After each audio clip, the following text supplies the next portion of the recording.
ఈ మధ్య కాలంలో ఆర్థిక ఆహ్, బాధలు గావచ్చు, లేకపోతే అప్పులు గావచ్చు, వాటి వల్ల ఆర్థిక ప్రెజర్స్ వల్ల ఇండియాలో ఓవరాల్‌గా ఆత్మహత్యలనేవి బాగా పెరుగుతున్నాయి.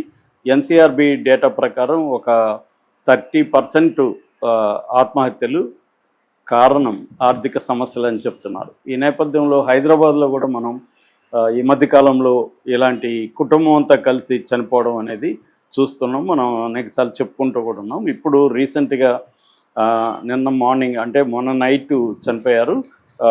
ఒకే ఫ్యామిలీకి సంబంధించిన భార్య, భర్త, కొడుకు ముగ్గురు చనిపోయారు. పైగా ఇది ఎందుకు ఇంత కలకలం లేపిందంటే వీళ్ళు బాగా వెల్ టు డూ ఫ్యామిలీ, భవంతులున్నాయి, హోటల్స్ ఉన్నాయి, వ్యాపారాలున్నాయి. సో, అసలు ఏ రకమైన సమస్యలు లేదని చెప్తున్నారు. బట్ ఎందుకు వీళ్ళు చనిపోయారు? ఎలా చనిపోయారు? దీన్ని ఎలా అర్థం చేసుకోవాలి? ఈ విషయాల గురించి మాట్లాడుకుందాం. హ్మ్. ఇది అంబర్‌పేటలో ఉంటారు. అంబర్‌పేటలో బాపూజీ నగర్‌లో వీళ్ళుంటారు. అతని పేరు రామరాజ్. ఆయన 54 ఏళ్ళు. వాళ్ళ భార్య మాధవి 50 ఏళ్ళు. వాళ్ళ బాబు శశాంక్ 27 ఏళ్ళు. బాబు ఏమో ఇంజినీరింగ్ చేసి జాబ్ కోసం ట్రై చేస్తున్నాడు.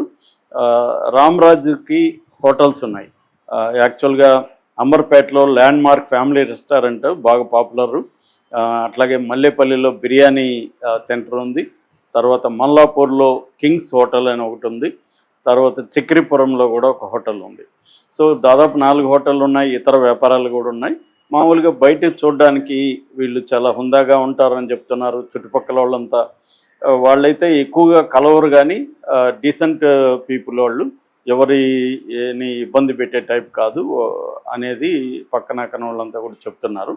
సో, అసలు వీళ్ళకి ఆర్థిక సమస్యలు ఉంటుందని మేము ఎప్పుడూ అనుకోలేదు. ఎందుకంటే మంచి కార్లలో తిరుగుతుంటారు, బంగ్లా ఉంది. సో, వీళ్ళకి ఆర్థిక సమస్యలు ఉంటాయని మేము ఎవరు ఊహించలేదని చెప్తున్నారు.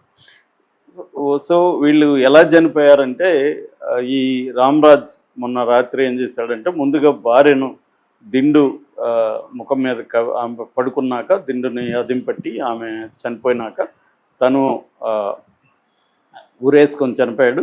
వాళ్ళ కొడుకు శశాంక్ కూడా ఎడమ చెయ్యిని కోసుకొని ఆ నరం కట్ చేసుకొని అతను చనిపోయాడు. అయితే వీళ్ళు చనిపోకముందు ముగ్గురు కూడా తమ ఆహ్ బంధువులకి అందరికి ఫోన్లు చేసి మాట్లాడారని చెప్తున్నారు. అట్లాగే కూతురు కొంపల్లో అమూల్య అనే కూతురు ఉంటుంది. కూతురికి ఒక వీలునామా కూడా రాశారు వీళ్ళు. ఆ వీలునామాలో ఉన్న ఆస్తులన్నీ కూతురికే చెందుతుంది అని కూడా రాసినట్టుగా చెప్తున్నారు. అట్లాగే పోలీసులకి ఒక సూసైడ్ నోట్ దొరికింది. ఆ సూసైడ్ నోట్లో ఆర్థిక సమస్యల వల్లే మేము చనిపోతున్నాము, మా చావుకి ఎవరు కారణం కాదు అనేది కూడా రాసినట్టుగా తెలుస్తుంది. సో ఈ రామరాజ్ వాళ్ళ బ్రదరు తమ్ముడు జగదీష్ మీడియాతో మాట్లాడాడు. అతనేమంటున్నా అసలు ఆర్థిక సమస్యలు పెద్ద సమస్యలు ఏం లేవు, అంటే వీళ్ళు తీర్చలేని సమస్యలు ఏం లేవు, దీని వెనక ఇంకేదో కారణం ఉండొచ్చు, దాన్ని పోలీసులే తేల్చాలనేది అతను మీడియాతో మాట్లాడాడు. ఎందుకంటే వీళ్ళకి ఆస్తులు ఉన్నాయి, అప్పులు కూడా ఉన్నాయి. ఎందుకంటే వ్యాపారాలు అంటే అప్పులు లేకుండా వ్యాపారాలు ఉండవు. సో వ్యాపారాలకి మించిన అప్పులేం లేవు వీళ్ళకి. కొన్ని హోటల్స్ ఎక్కువ పెట్టేయడం, దాని లాభాలు రాకపోవడం, కోవిడ్ తర్వాత ప్రాబ్లమ్స్ రావడం, కోవిడ్ టైంలో కూడా వీళ్ళకి కొంత ఇబ్బందులు వచ్చాయని చెప్తున్నారు. అది కోవిడ్ టైంలో అన్ని రకాల వ్యాపారాలు దెబ్బతిన్నాయి, ముఖ్యంగా హోటల్స్ బాగా దెబ్బతిన్నాయి. అప్పటి నుంచి కొంత మెల్లగా కోలుకుంటూ వస్తున్నారు. కానీ ఇంత అప్పులు ఉన్నట్టుగా మాకు కూడా తెలియదని జగదీష్ కూడా అంటున్నాడు. కానీ ఇప్పటివరకు పోలీసుల ప్రాథమిక విచారణలో తేలిందేమంటే వీళ్ళకి అప్పులైతే బాగానే ఉన్నాయి. ఆ అప్పులు ఇచ్చిన వాళ్ళు ప్రెజర్ చేస్తున్నారు, థ్రెట్ చేస్తున్నారు. అంటే బయటికి మేము దీన్ని తీసుకెళ్తాము, మీ పరువు తీస్తాము అన్నట్టుగా వాళ్ళు బెదిరిస్తున్నట్టుగా చెప్తున్నారు. అంటే హోటల్స్ని మేము ఆక్యుపై చేసుకుంటాము ఇలాగంతా. దాంతో వీళ్ళకి పరువు పోతుంది తెలిస్తే, ఇంకా వేరే మార్గం లేదు, ఇప్పటికిప్పుడు అప్పులు తీర్చే మార్గం లేదు అని వాళ్ళు డిసైడ్ అయినట్టుగా ఇప్పటివరకు ప్రాథమిక విచారణలో పోలీసులు చెప్తున్నారు.